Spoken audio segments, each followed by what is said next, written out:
Alma, ayude. No me voy a sacar.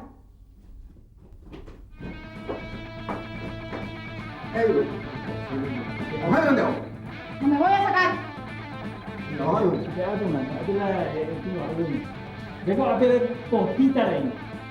Ustedes me van a sacar, por favor, yo no me voy a sacar.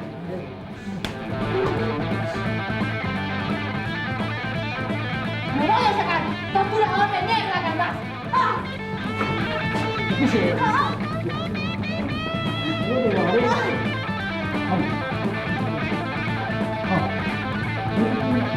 Torturador que andás. ¡Tocame! ¡Oh!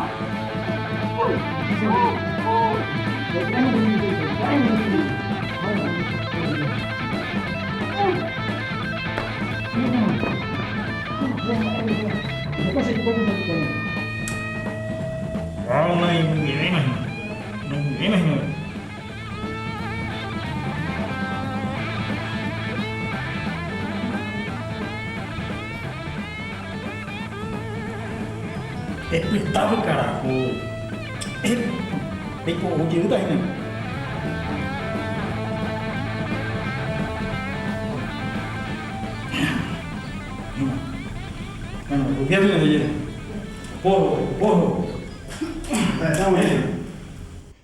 Celsa Ramírez era compañera de Derris Villagra, dirigente de la Juventud Comunista. Su esposo fue ejecutado en las cárceles de la dictadura. Ahí me torturaron, ¿verdad? Estando embarazada de 4 meses. Y me tuvieron, a ver, fue en noviembre, diciembre, enero, febrero. 3 meses me tuvieron allá. O sea, estaba engrillada y esposada. Después mis pies se me hincharon, ¿verdad? Se me formaron heridas y todo eso. ¿Dónde está tu marido? ¿Dónde está? ¿Y cuál es su vez?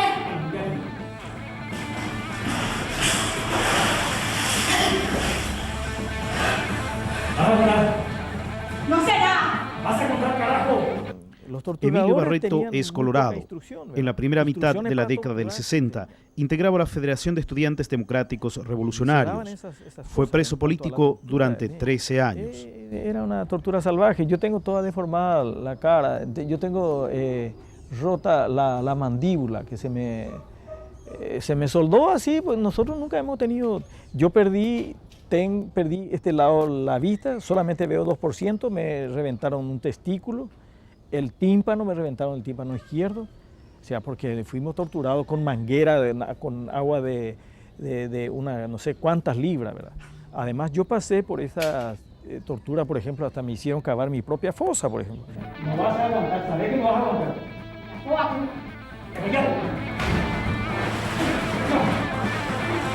¡No, digo! ¡Torturador!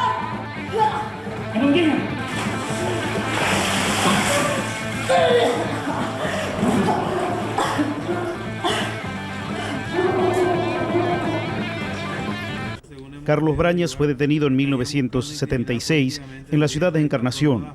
Volvía de Corrientes, Argentina, donde cursaba la carrera de medicina. Integraba lo que se denominó OPM, Organización Político-Militar. A la mañana del sábado 3 de abril en la delegación de gobierno ya comenzaron los castigos físicos, ¿verdad? Luego en Asunción ya se hicieron más intensivos con la aplicación de pileta y el famoso Uruguay y aplicación de descargas eléctricas.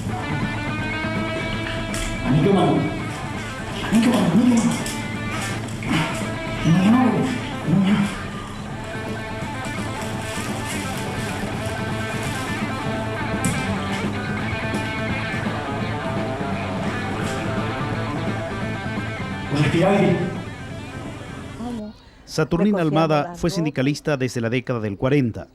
Ella y su marido, Alfonso Silva, dirigente del Partido Comunista, fueron presos políticos durante más de 14 años. Entre nosotras luego había una, la Idalina Gaona, que puedo decir que ella no quedó muy bien. Al menos yo no sé ahora si ella siguió algún tratamiento, pero cuando estaba con nosotros hemos notado por ella mucha deficiencia así de idea. Se volvió medio infantil ella, porque ella dice que fue salvajemente torturada. Nosotros creímos que nos trasladaban nuevamente, como suele pasar. No sabíamos que nos íbamos a un campo de concentración. Es una combi roja que no tenían ventanilla y a lo sumo lo que podíamos ver es por un agujerito por donde entraba el polvo. Bueno, nos dimos cuenta de que por el trayecto tan largo, nos dimos cuenta que salimos de la capital.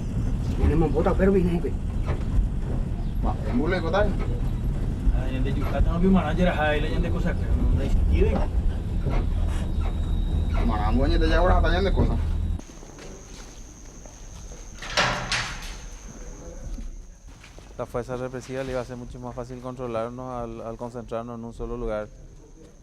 Y de esa manera también al llevarnos emboscada intentarían incomunicarnos, porque era un lugar lejano y de difícil acceso. Entonces para ellos les sería más fácil mantenernos alejados de parientes y amigos y más fácil de controlarnos militarmente.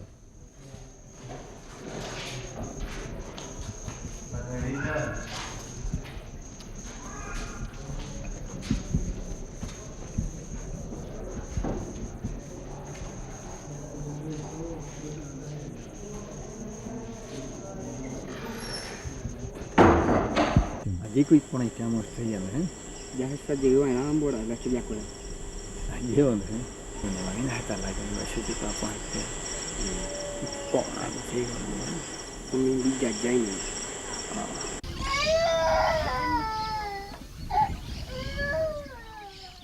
Veíamos el cielo y la luna todo estrellado. Es más, escuchamos llanto de criatura inclusive. Pucha, caramba, de repente una cosa que no lo escuchamos bastante tiempo, ¿verdad? Y había niños pequeños, casi 18 a 20 niños pequeños. Hubieron como 8 o 10 casos de madres que tuvieron que dar luz estando en prisión. Yo quiero estar ahí, decía este Marcelo, que ahora tiene 20 años. Yo quiero estar ahí, decía, en el, ¿cómo se llama? En la reja. Yo digo eso.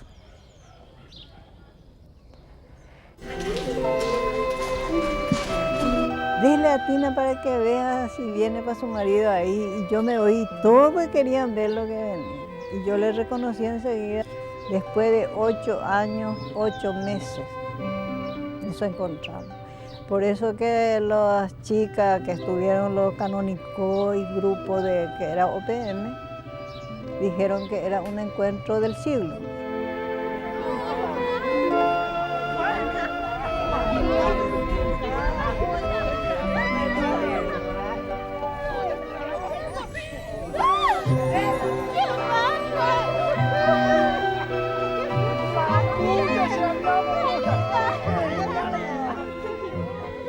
Celsa Ramírez se entera en emboscada que su compañero Derlis Villagra fue ejecutado durante su reclusión en el Departamento de Investigaciones. Yo me enteré en emboscada, o sea, porque yo tenía la esperanza todavía de que él estaba en algún lugar, ¿verdad? Esa esperanza tenía. Y en emboscada, ahí sí me contaron, ¿verdad? No, esta es la realidad. Entonces yo sabía, o sea, y yo ya supe. Dale un poco, Marcelito. Marcelito, ¿eh? Él nació en Dale un poco. Mira, Marcelito. Qué lindo, mira, ahí se hizo.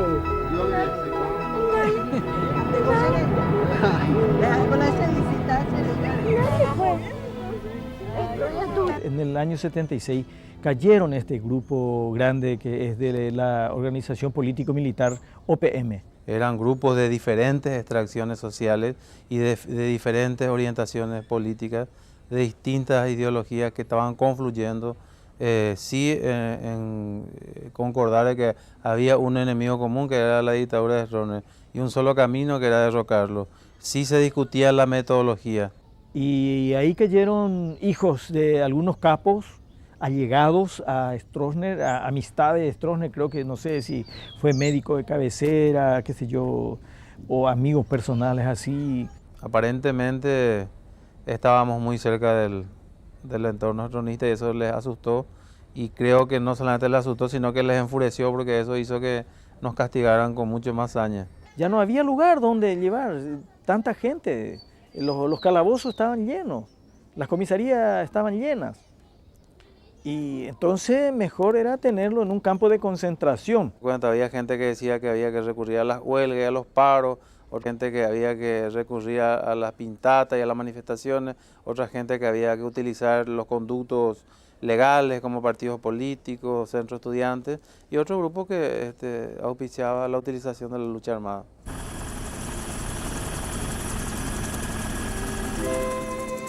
Desde la capital paraguaya, 35 kilómetros de un deteriorado camino de tierra nos conducen a la actual penitenciaría regional de Emboscada.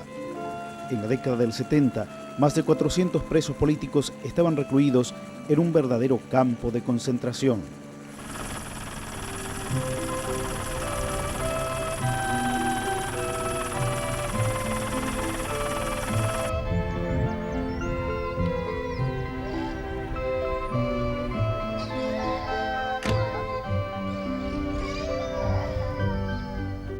Casi 20 años después de su liberación, Saturnina Almada y Emilio Barreto vuelven al lugar donde estuvieron recluidos. No había. No, allá Porque era lo que ya estaban eso los es- guardias caminando ahí arriba. Sí. Eso. Y esto no me acuerdo ya. No, y eso no había, esa casa. Esa no había, porque acá se bajaba, porque yo vine muy Claro. pocas veces, pues 2 meses y después ya salió Alfonso también. Claro.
Para nosotros Emboscada fue, qué sé yo, más o menos media libertad, digamos, porque salíamos afuera.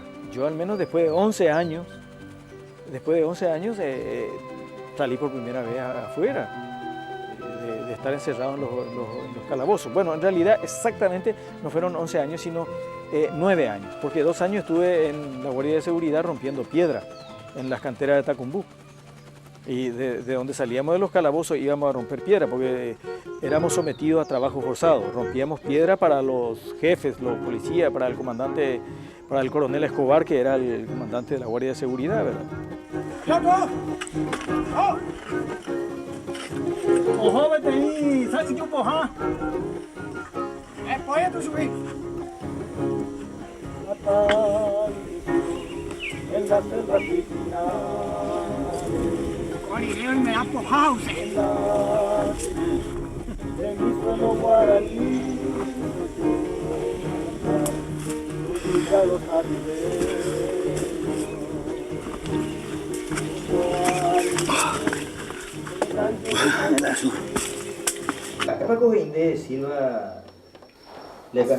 Silvánico y Conocimos a los compañeros presos políticos antiguos, Julio Roja, Alfredo Alcorta, Antonio Maidana, Emilio Barreto, toda gente que estaban 10, 14, 18 años resistiendo contra la dictadura y en peores condiciones que nosotros. Estaba la gente del Mopoco, estaban la gente del PORA, que era una organización también de lucha, estaban la gente que cayeron por 14 de mayo, estaba la gente que cayeron por el FULNA, estábamos nosotros que caímos por la Federación de Estudiantes Democráticos Revolucionarios, porque yo era estudiante cuando yo caí, tenía 25 años. Y un poco esa conjunción y ese intercambio de experiencia y de enseñanza, ellos fueron nuestros guías para poder resistir más y mejor.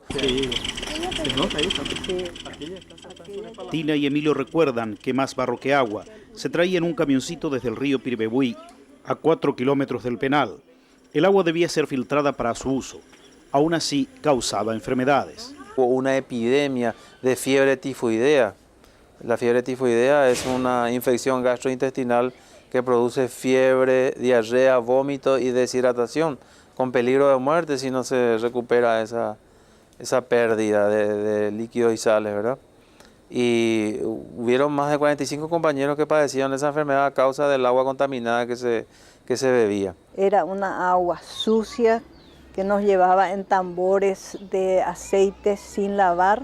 Entonces el agua ahí, imagínense cómo sale el agua sucia. Lo que nos dejaban hacer era asistirle con elementos de primer auxilio, antidiarreicos, antiespasmódicos, antifebriles, inclusive hubieron momentos en que yo tenía que poner inyecciones de antibióticos a compañeros por medio de los orificios de las puertas, por medio de los orificios que dejaban las rejas.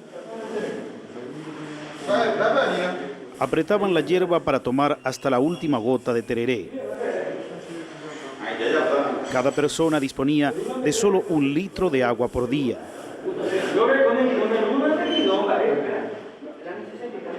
Cada uno usaba su propia agua para tomar tereré o se la pedía prestada a algún compañero. Del litro diario, 2 jarros de agua se destinaban al baño.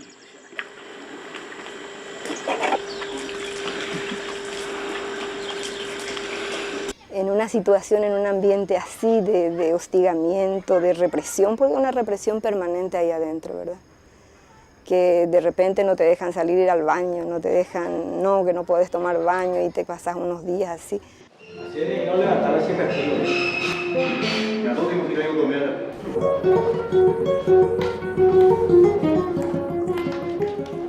La alimentación dependía de lo que los parientes podían llevar. Eso formaba parte de la política represiva, ¿verdad? Un poco para debilitarnos físicamente, eso traía también la claudicación, y si uno se enfermaba y moría era mejor para las fuerzas represivas.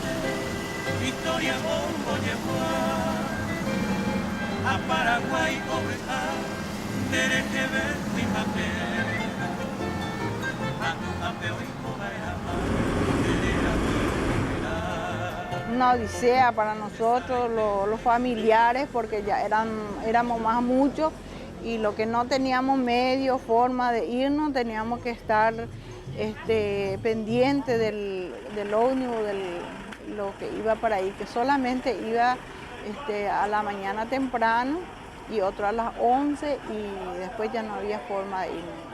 Y como éramos muchos, teníamos que tratar de ir bien temprano en la terminal, que en ese entonces era el litoral que le decían. Y teníamos que, era una tragedia para nosotros porque todos los familiares teníamos que llevarle hasta agua y todos teníamos nuestro paquete, nuestros bolsones para llegar junto a ellos.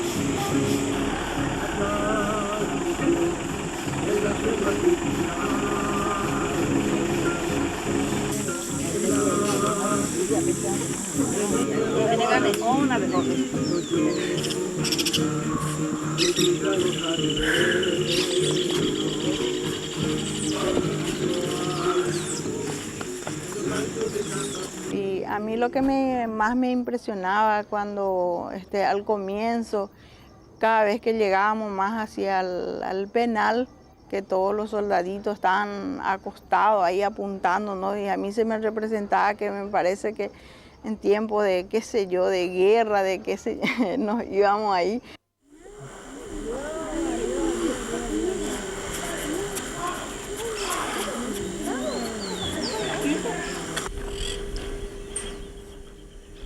Y ahí otra vez, otra odisea, otra vez que tenemos que estar esperando hasta que se abra, hasta que nos atienda uno a uno para ir, que nos revisaba todo, todos los paquetes que llevábamos. Luego a nosotros teníamos no solamente palpar, sino prácticamente teníamos que hacer una estritía ahí, de revisarnos todo totalmente de arriba abajo. Marcelito, que está allá paradito. ¿Qué está paradito? ¡Vamos! Muy bien, los líderes. Muy poca visita porque conmigo se ensañaron luego. Que tiene que ser mi madre o mi esposo o mi hijo. Los tres no tenían. Que mi esposo estaba preso, mi madre murió y hijo no lo tenía.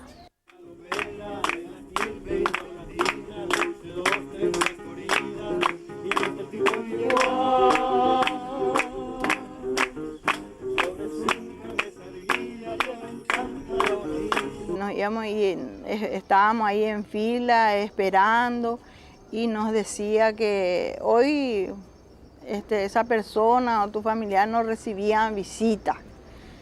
Y eso a nosotros nos caía también mal, pasamos mal los ratos porque ni siquiera los sacrificados que llevábamos las cosas ellos no nos dejaban pasar.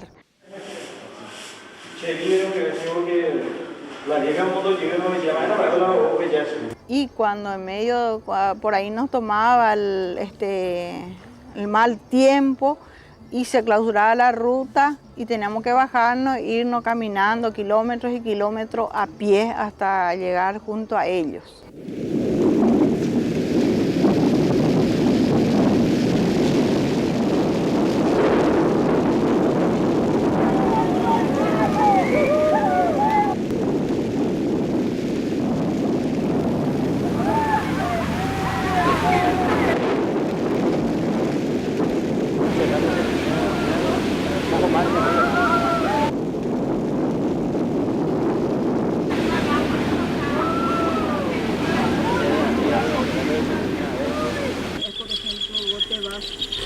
Con permiso del gobierno se entiende. Vení, Marcelito, te digo. Déjale que juegue, Mi hijo. Particularmente yo hacía trabajos manuales. Hacía encajeyú, hacía cuadro en punto cruz, hacía crochet, aupoí. Yo había estudiado pues, cuando era joven.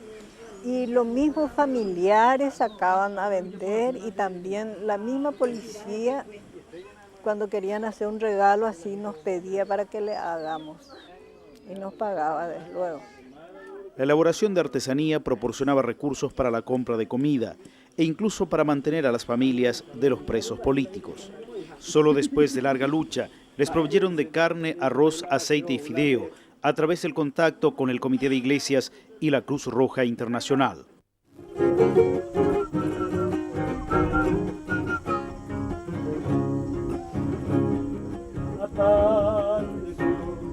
En las selvas virginales, en la luz de mi suelo guaraní, soy yo a cantar, muy trillados a Ribeiro, junto al fogón del rancho de Tacuaquí, el rasguear de dos guitarras sonoras llevó el que ni siquiera el sueño quiere que me vaya a libertad. ¿Eh? ¡Carajo!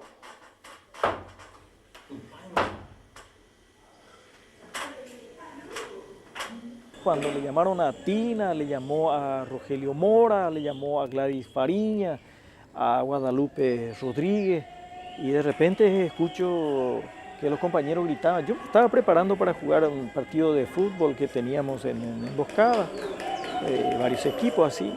Me llaman y me dice, yo escuché que venían las camionetitas, qué sé yo. Yo pensé que le traían a la gente que fueron a declarar. Y bueno, y me dice, bueno, tiene apenas 5 minutos de tiempo para vestirse. Y digo yo, pero ¿cómo? ¿Y te va a ir en libertad? Yo no creía. Yo quise llevar mis cosas, mi bulto, como siempre. Y me dice, no, ¿para qué va a llevar si va a ir en libertad? Caramba, bueno, le dije, por lo menos que sea mi ropa, algunas cosas. Y algunas almohadas, qué sé yo, un colchoncito, una colchonetita. Arrollé, metí en una bolsa.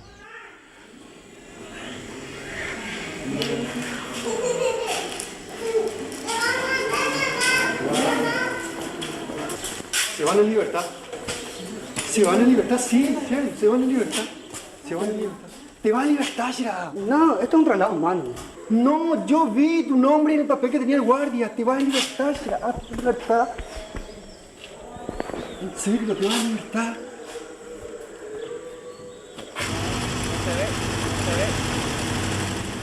Y de repente a mí se me mezcla la realidad con la fantasía. Yo me comienzo a pincharme en el muslo para saber si yo no estaba durmiendo.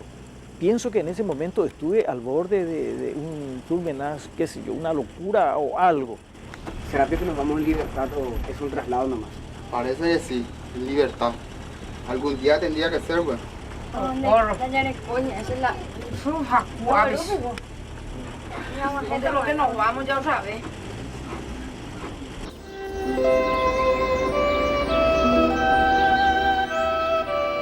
Nos trajeron a Asunción en la central, en la policía, y de ahí nos largaron, salimos mirando la catedral, nos íbamos mirando así después de tantos años, después de más de 10 años yo salí. Y es como un sueño, no sé, ¿no? Pero yo siempre decía, no, ya salí.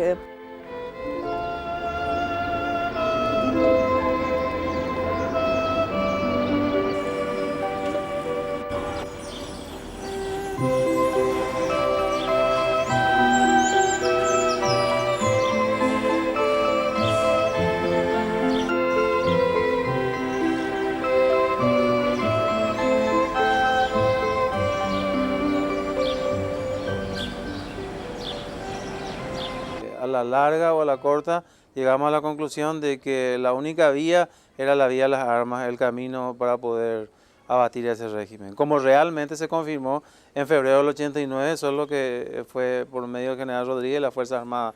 Le enseño a mis hijos que tengan un ideal y si les puede costar la vida por la libertad, por la democracia, por los derechos humanos, merece que muera por eso.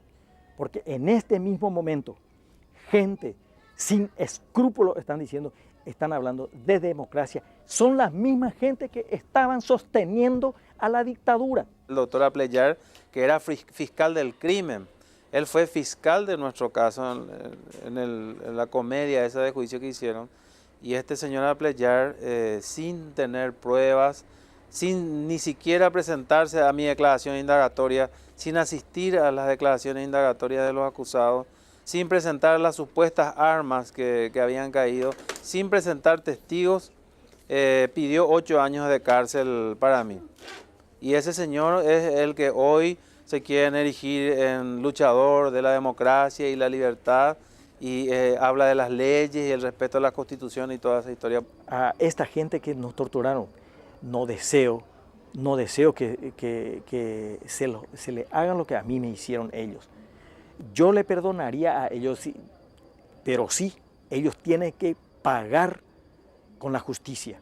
Pero estos fiscales y jueces de la época de Stroessner, como Arnaldo Álvarez, como Apleyar, como el propio Diógenes Martínez, que también tomaba declaración indagatoria al borde de la pileta en investigaciones, son los que les dieron un cariz, un barniz jurídico, legalizaron la tortura. y son tan culpables como los torturadores, o más. Pero no podés olvidarte, yo le transmito esto a mis hijos, a todos mis hijos, porque tengo otros hijos. Y ellos, yo les transmito lo que fue este régimen, lo que significó para nuestro país, ¿verdad? Y Argaña fue a defender la posición de Stroessner diciendo que nosotros no éramos presos políticos, sino delincuentes comunes, y que como tales estábamos en la cárcel, que era el lugar que nos correspondía. Mientras Laíno vino al Paraguay y después de hacer esa denuncia lo metieron preso en Tacumbú y le aplicaron la ley 209. Y Argaña vino y dejó de ser diputado para posteriormente ser premiado con la presidencia de la Corte Suprema de Justicia. Lo que ahora se está sembrando mucho en la gente es, pero ¿a vos qué te importa? No es tu problema. Entonces es el egoísmo, la indiferencia, la falta de solidaridad, y eso se siembra más o menos. Y ahora hay que luchar contra eso también. Porque estamos viviendo un momento de mucho peligro donde hay una posibilidad de retornar a ese sistema con cierta clase de candidatos, con cierto tipo de estructuras políticas que están utilizando métodos democráticos, valiéndose de sistemas legalmente amparados inclusive, para posteriormente llevarnos otra vez a vivir esas épocas oscuras que realmente no le deseo a nadie.